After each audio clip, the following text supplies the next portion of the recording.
So what's the most dangerous time to buy shares? Many people think it's after a big price rise. They say a stock is expensive and due for a fall. But you know what? They're often wrong.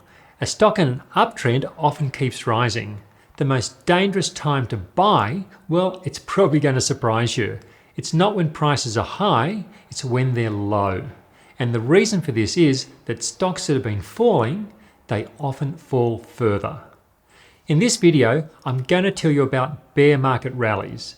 These are one of the most deceptive parts of the stock market cycle.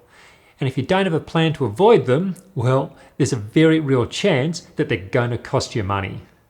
Now, just a quick reminder, if you're new to my YouTube channel, make sure you hit the subscribe button below the video and also click the bell icon to get notifications of when I release new videos. So let me tell you about bear market rallies. From an all-time high in February 2020, the Dow Jones fell for 21 out of 28 days. It was virtually one-way traffic. The market didn't register consecutive up days during the entire fall. And then, from a point of extreme fear, stock rallied. Up 11%, 2%, 6%. In a blink of the eye, the Dow put on an historic 3,960 points, or 21%. It was the biggest three-day surge since 1931, and it includes the largest single points rise ever. Now, many people look for this type of advance. They believe it signals a major low is in place, and they scurry to buy stocks before prices rise even further. But you know, it's often a trap. You see, most bear markets include a series of strong rallies. These periodic uplifts often provide a false sense of hope before the market once again turns lower. So, why should you be wary of bear market rallies? Well, consider the most notorious bear market of them all. After crashing 49% in 1929, the Dow rallied 48% over 4 months. But it wasn't a new bull market, it was a bear market rally. Stocks ultimately fell by a total of 89%, and woven into that decline were monthly gains of 8%, 9%, 12% and 14%. There were also multi-month rallies of 15, 23, 26, 34 and 25%. And by the time it was all over, well, few people would have been asking when to buy stocks. The general mood at the bottom was complete disinterest. Many investors had lost everything, and you know, those still standing, well, they were likely worrying about yet another decline. Now, the point of showing you the previous chart isn't to alarm you.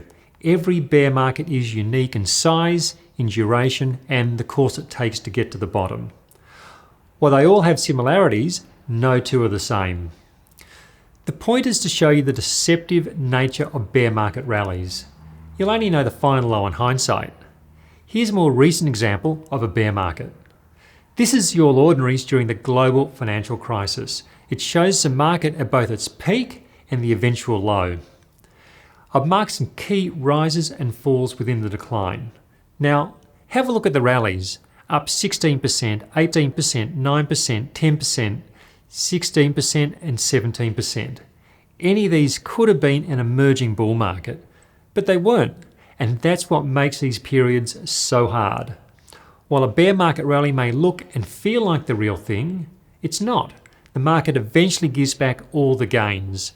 That's why rushing in at the first sign of strength is risky. Another difficulty relates to emotions. You see, a sharp rally often causes fear of missing out. Many people see prices rise and they hurry to buy themselves. Their buying, well, it's often emotional, not strategic. And as you know, markets aren't the place for emotions. You'll typically hear all sorts of predictions during a big decline. Some people claim that stocks will recover quickly, while others say that a cataclysmic crash is just beginning. And this can make it hard. You don't know who to listen to. That's why it's so important that you have a plan. This helps guide your decision making no matter what happens. You see, a good plan can help you protect your capital when prices are falling, and it can get you back into the market when it appears that a recovery is sustainable. And this can help you avoid bear market rallies. In my next video, I'll explain 2 key strategies I use to re-enter the market after a big fall. To get notification of its release, make sure you hit the subscribe button and click the bell icon. You can also get a free strategy report from our website, motiontrader.com.au. As always, if you enjoyed this video and thought it was valuable, then please click the like button and share it with your friends. Thanks for watching. I'm Jason McIntosh, and let's find some trends this week.